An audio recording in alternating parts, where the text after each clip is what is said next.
আসসালামু আলাইকুম। Law is equal কথাটি সম্পূর্ণ অসত্য। আমরা সক্রেটিস সেই গ্রিক সময় অর্থাৎ সক্রেটিস যে রাষ্ট্রযন্ত্রের রসানলে পড়ে হেমলক নামক লতার কিংবা গাছের রস নামক যে বিষ সে বিষ প্রয়োগের মাধ্যমে তাকে মৃত্যুদণ্ড কার্যকর করেছিল। সেই সময় থেকে আজ অবধি অর্থাৎ সে প্রাচীন থেকে শুরু করে বর্তমান আধুনিক সমাজ সভ্যতায় আমরা দেখে আসতেছি যে ইউনিয়ন পরিষদ থেকে শুরু করে হাইকোর্ট পর্যন্ত ল তার পক্ষেই কাজ করে যে ক্ষমতাধর ব্যক্তি। সেই ধারাবাহিকতায় কিন্তু আমরা সবসময় দেখি যে কখনো আইন তখনই উল্টে যায় যখন ক্ষমতা উল্টে যায়। সেই ধারাবাহিকতায় যে নয়াপল্টন সহিংসতার মামলায় মির্জা ফখরুল সহ আজকে আরও 65 জন নেতাকর্মী অব্যাহতি পেয়েছে। প্রায় 2 বছর আগে রাজধানীর নয়াপল্টনে বিএনপির মহাসমাবেশকে কেন্দ্র করে সংঘটিত সহিংসতার একটি আলোচিত মামলায় বিএনপির মহাসচিব মির্জা ফখরুল ইসলাম আলমগীর সহ 65 জন শীর্ষ নেতা ও কর্মীকে অব্যাহতি দিয়েছে হাইকোর্ট। আজ বৃহস্পতিবার অর্থাৎ আজকেই বৃহস্পতিবার ঢাকা মহানগর দায়রা জজ মোহাম্মদ জাকির হোসেন এই আদেশ দেন। বিষয়টি গণমাধ্যমকে নিশ্চিত করেছে বিএনপি মহাসচিব মির্জা ফখরুল ইসলাম আলমগীর এবং তার আইনজীবীরাও আইনজীবী সৈয়দ জয়নাল আবেদিন।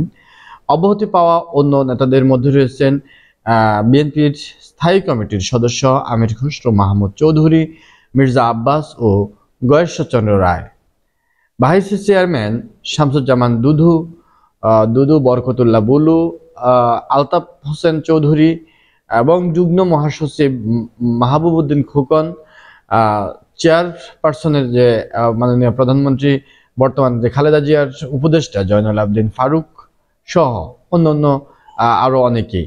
আইনজীবী জয়নুল আবেদিন ফারুক বলেন যে 2023 সালের 28 অক্টোবর বিএনপির মহাসমাবেশে আসলে আওয়ামী লীগ ও তাদের সহযোগী সংগঠনের সদস্যরাই নাশকতা চালিয়েছিল, কিন্তু রাজনৈতিকভাবে হয়রানি করার জন্য ফ্যাসিস্ট আওয়ামী লীগ সরকার বিএনপির শীর্ষ নেতাদের বিরুদ্ধে একের পর এক মামলা করে যাচ্ছিল এবং মামলা সেই ধারা অব্যাহত রাখছিল।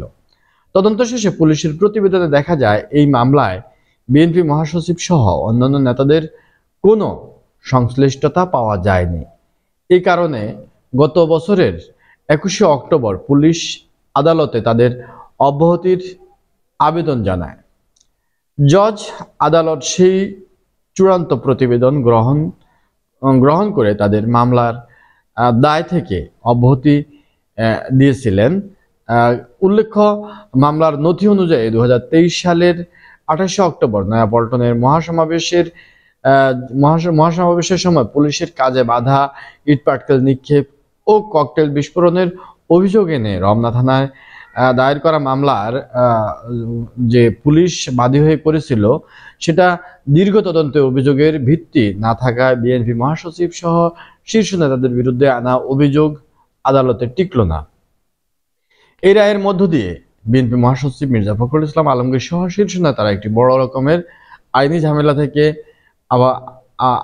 আবারও মুক্তি পেলেন কিংবা অব্যাহতি পেলেন। তবে রাজনৈতিক অঙ্গনে এই মামলাকে কেন্দ্র করে কিন্তু বিতর্ক সৃষ্টি হয়েছে এই জন্য যে তখন তাহলে কোন আইনে এই মামলাটি রুজু হয়েছিল? আপনারা কি মনে করেন? এই মামলা কি ছিল রাজনৈতিক হয়রানি নাকি বর্তমান তদন্তে কোনো গাফিলতি? কমেন্টে আপনার মতামত জানিয়ে যাবেন। আপনার মতামত জানাতে ভুলবেন না। আমি শুধু প্রথমেই বলছি যে তাহলে কি বর্তমান আইন সঠিক নাকি ফ্যাসিস্ট আইন সঠিক?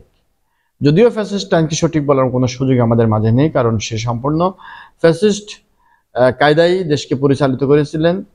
তাই আমরা শুধু বলবো যে আইন যেন স্বাধীন হয়ে তার স্বাভাবিক গতিতে চলতে পারে এবং সকল প্রকার প্রভাব মুক্ত হয়, তাহলে কখনো এই ধরনের ফ্যাসিস্ট শক্তি তার স্বার্থে আইনকে আর ব্যবহার করতে পারবে না। এটাই আমরা কামনা করি। সকলের সর্বাঙ্গীন উন্নতি কামনা করে আজকে এখানে শেষ করছি। আল্লাহ হাফেজ।